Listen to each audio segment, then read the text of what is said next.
ഈ വീഡിയോയിൽ വളരെ ഇമ്പോർട്ടൻ്റ് ആയിട്ടുള്ള കുറേ കീ ഡെവലപ്മെൻറ്റ്സ് ആണ് നോക്കുന്നത്. ട്രംപ് ഇന്നലെ 5 രാജ്യങ്ങൾ, ആഫ്രിക്കൻ റീജിയനിൽ കിടക്കുന്ന 5 രാജ്യങ്ങൾ, പ്രത്യേകിച്ച് സാഹിൽ റീജിയനിൽ സ്റ്റാർട്ട് ചെയ്ത് തുടങ്ങുന്ന മൊറിറ്റാന തൊട്ട് സെനഗൽ, ഗ്വിനിയ, ലൈബീരിയ, ഗബോൺ, ഇത്രയും രാജ്യങ്ങളിൽപ്പെട്ട പ്രസിഡന്റുമാരെ ക്ഷണിച്ചു വരുത്തിയിട്ടുണ്ടായിരുന്നു.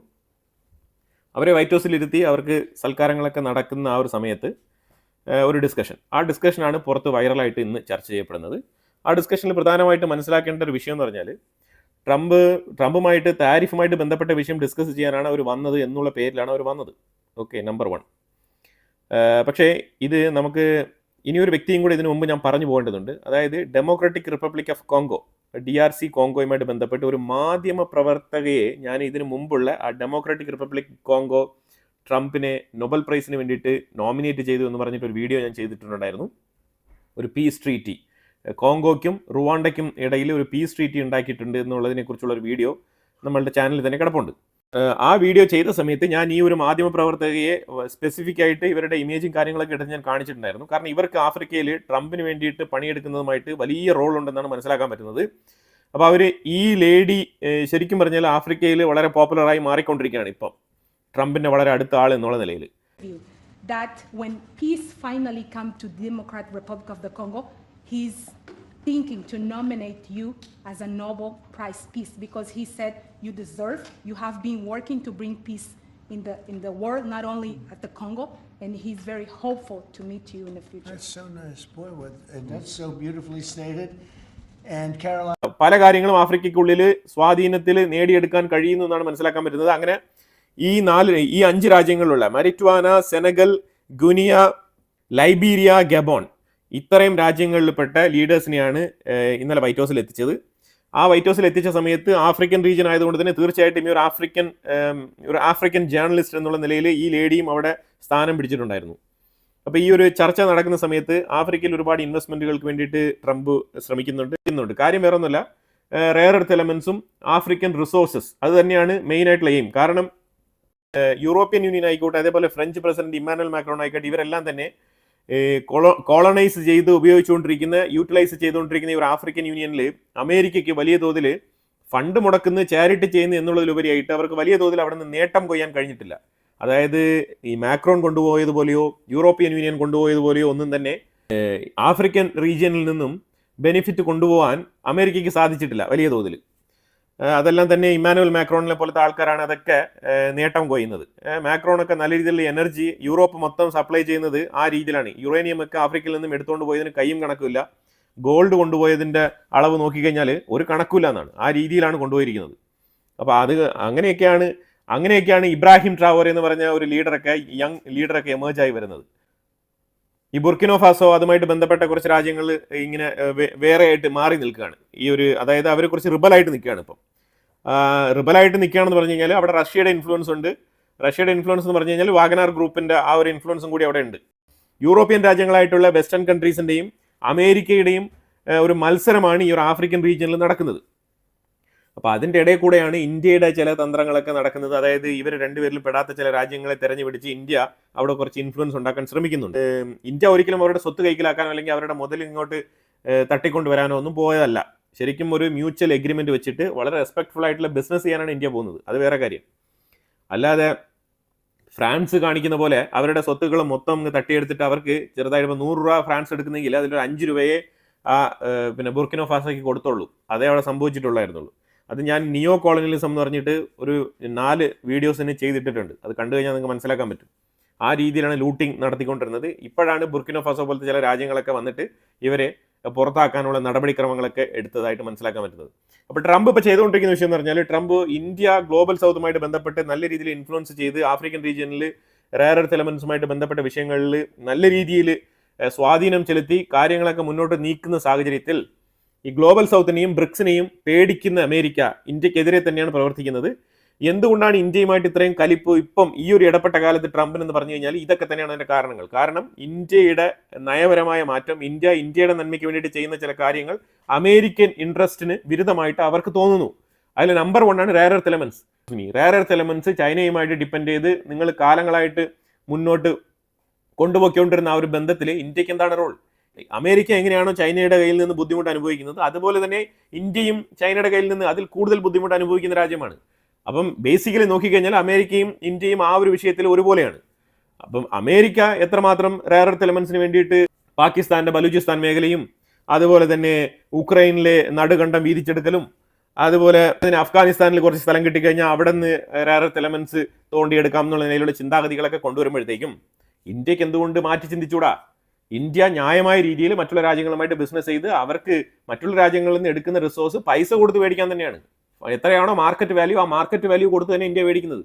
അതിലുപരിയായിട്ട് മൈനിങ് അതുപോലത്തെ കാര്യങ്ങളൊക്കെ ഇൻവെസ്റ്റ്മെന്റ് ചെയ്യണം എന്നുണ്ടെങ്കിൽ ഇൻവെസ്റ്റ്മെന്റ് ചെയ്ത് അതിനുള്ള എക്സ്പെൻസും ഇന്ത്യ മുടക്കും. ആ എക്സ്പെൻസ് എത്രയാണോ എന്നുള്ളത് അത് തീർച്ചയായിട്ടും റീപേയ്മെന്റ് വഴി ഇന്ത്യ ഗെയിൻ ചെയ്യും. ഇന്ത്യ പല രീതികളിലും പല ഗ്ലോബൽ സംഘടന വഴി അതിന് ശ്രമിക്കുന്നത്. അതിലൊന്നാണ് ഗ്ലോബൽ സൗത്ത് വഴി നമ്മൾ ശ്രമിക്കുന്നുണ്ട്, അതേപോലെ ബ്രിക്സ് ത്രൂ നമ്മൾ ശ്രമിക്കുന്നുണ്ട്.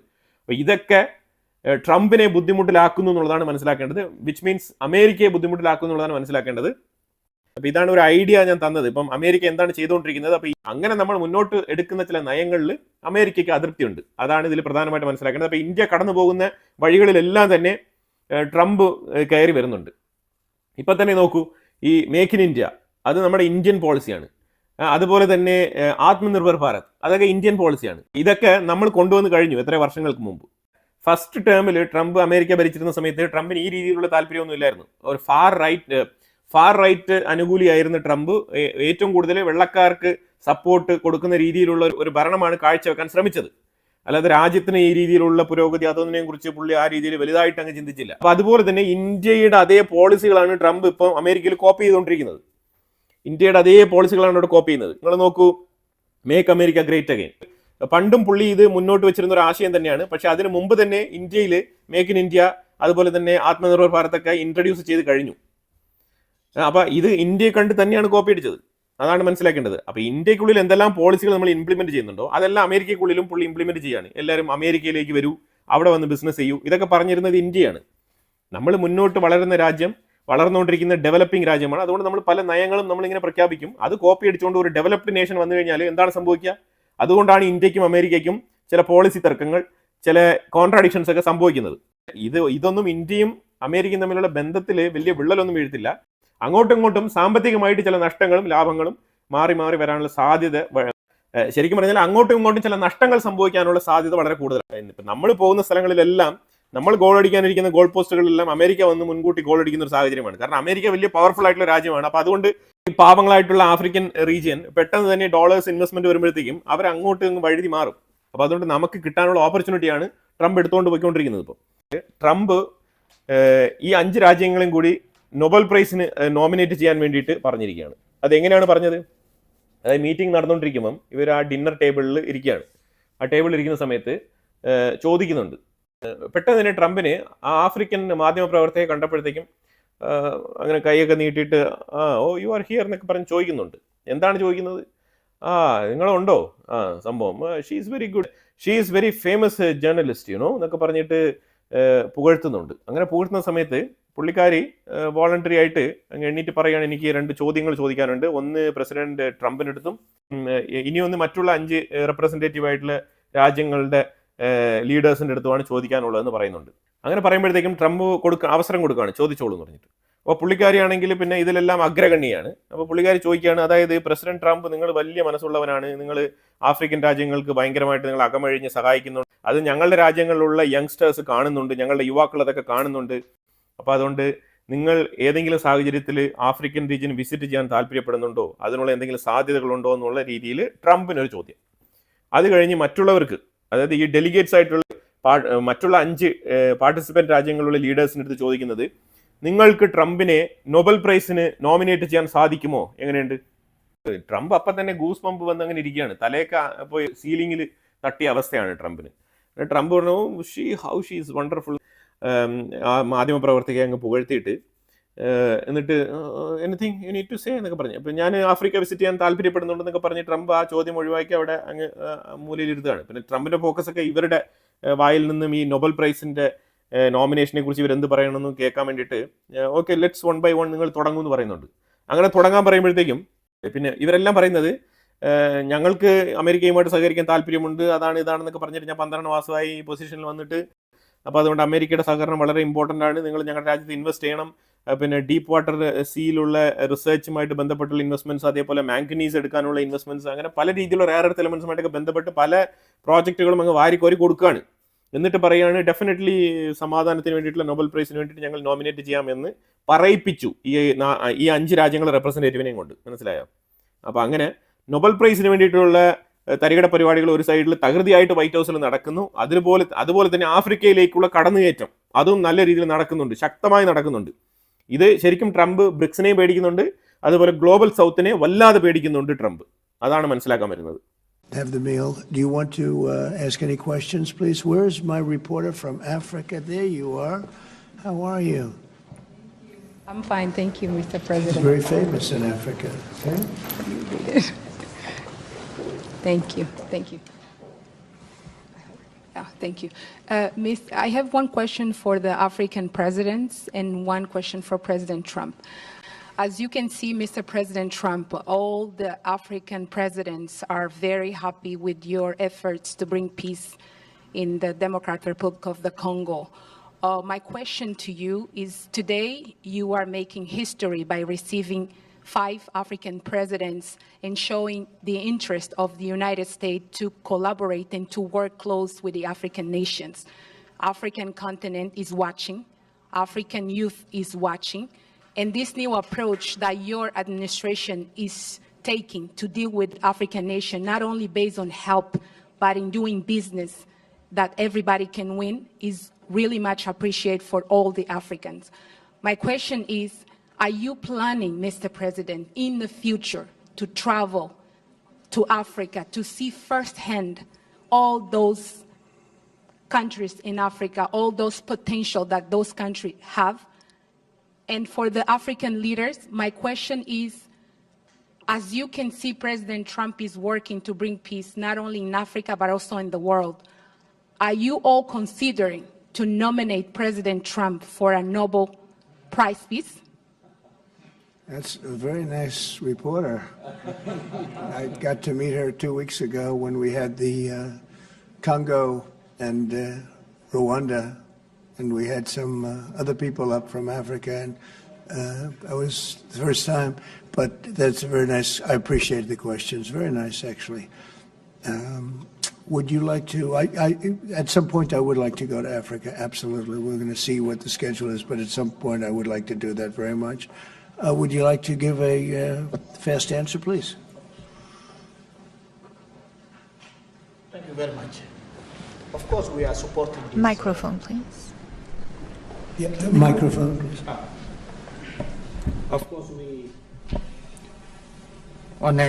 on soutient cette dynamique pour la paix. We are Il faut pas oublier in que favor of this dynamic Nous for aussi, nous peace. sommes très engagés pour la We are paix. very Et moi, je committed parle, je on suis le premier peace. അത് India global south കുറച്ചുകൂടെ effective ആയിട്ടുള്ള മാനറിൽ എടുത്തിട്ട് തുടരെ 2-3 മീറ്റിങ്ങുകൾ arrange ചെയ്യണം. Arrange ചെയ്തിട്ട് global south എന്ന് പറഞ്ഞു കഴിഞ്ഞാൽ എന്താണ്, ഇതിനു മുമ്പ് ഈ രാജ്യങ്ങൾ, അതായത് ഈ പാശ്ചാത്യ രാജ്യങ്ങൾ ചെയ്തുകൊണ്ടിരുന്ന ഈ ലൂട്ടിങ് എന്താണ്, ഇപ്പോൾ ആഫ്രിക്കയിൽ ഉണ്ടാകുന്ന റെവല്യൂഷൻസ് ഒക്കെ എന്തൊക്കെയാണ്, ഇതൊക്കെ മനസ്സിലാക്കിക്കൊണ്ട് പല രീതിയിലുള്ള ഡീപ്പ് ലെവലിലുള്ള ഡിസ്കഷൻ നടത്തിക്കൊണ്ട് ഈ ആഫ്രിക്കൻ രാജ്യങ്ങളെ അവർക്ക് മ്യൂച്വൽ ബെനിഫിറ്റ് കിട്ടുന്ന രീതിയിലുള്ള ഇൻവെസ്റ്റ്മെന്റുകളാണ് ഇന്ത്യ മുന്നോട്ട് വെക്കുന്ന ആശയം എന്നുള്ളത് പറഞ്ഞ് മനസ്സിലാക്കുകയും അതിലൂടെ ആഫ്രിക്കൻ രാജ്യങ്ങളെ ഒരു കുടക്കീഴിൽ ഇന്ത്യക്ക് നിർത്താൻ കഴിഞ്ഞാൽ, കാരണം ചൈനയുമായിട്ട് കൂടുതൽ ആൾക്കാർക്ക് ട്രസ്റ്റ് ഇല്ല, അപ്പോൾ ഇന്ത്യക്ക് ഈ റോൾ നല്ല രീതിയിൽ ചെയ്യാൻ പറ്റും. ആ രീതിയിൽ മുന്നോട്ട് പോയി കഴിഞ്ഞാൽ ഇന്ത്യക്ക് നല്ലൊരു ഭാവി ആഫ്രിക്കൻ രാജ്യങ്ങൾ ത്രൂ നമുക്ക് ഒരുപാട് കാര്യങ്ങൾക്ക് സൊല്യൂഷൻ കണ്ടെത്താൻ കഴിയും. റെയർ എർത്ത് എലമെന്റ്സിൽ നമുക്ക് നിർണായകമായിട്ടുള്ള മാറ്റം കൊണ്ടുവന്നിട്ട് ചൈനയുടെ ഡിപ്പെൻഡൻസി കുറച്ച് കൊണ്ടുവരാൻ സാധിക്കും. അത് വലിയൊരു സംഭവമാണ് ശരിക്കും പറഞ്ഞാൽ. ചൈനയുടെ ഡിപ്പെൻഡൻസി കുറയ്ക്കാന്ന് പറഞ്ഞാൽ ഇന്ത്യയുടെ ഒരു 80% പ്രോബ്ലം റിസോൾവ് ചെയ്യുന്നതിന് തുല്യമാണ്. കാരണം ഈ ബോർഡറുമായിട്ട് ബന്ധപ്പെട്ട ഇഷ്യൂ, പാകിസ്ഥാൻ വഴി നമുക്ക് തരുന്ന തൊല്ല, ഇതെല്ലാം തന്നെ നമുക്ക് ഒരു രീതിയിൽ നമുക്കതിനെ ഒതുക്കി നിർത്താൻ സാധിക്കും. പക്ഷേ എന്തായാലും ഇന്ത്യൻ ഗവൺമെൻറ് ഇതുമായിട്ട് കുറച്ച് ആക്റ്റീവായിട്ട് പ്രവർത്തനം ഇപ്പോൾ തുടങ്ങിയിട്ടുണ്ട്. അപ്പോൾ അത് കുറച്ചുകൂടെ ആക്റ്റീവായിട്ട് മുന്നോട്ട് പോകട്ടെ എന്ന് ഞാൻ പ്രതീക്ഷിക്കുന്നുണ്ട്. അപ്പോൾ ഈ വീഡിയോയിൽ പറഞ്ഞ വിഷയങ്ങളെക്കുറിച്ചുള്ള നിങ്ങളുടെ അഭിപ്രായങ്ങൾ കമന്റ് ബോക്സിൽ രേഖപ്പെടുത്തുക. കൂടുതൽ വിഷയങ്ങളുമായിട്ട് അടുത്ത വീഡിയോയിൽ വരാം. Thank you so much.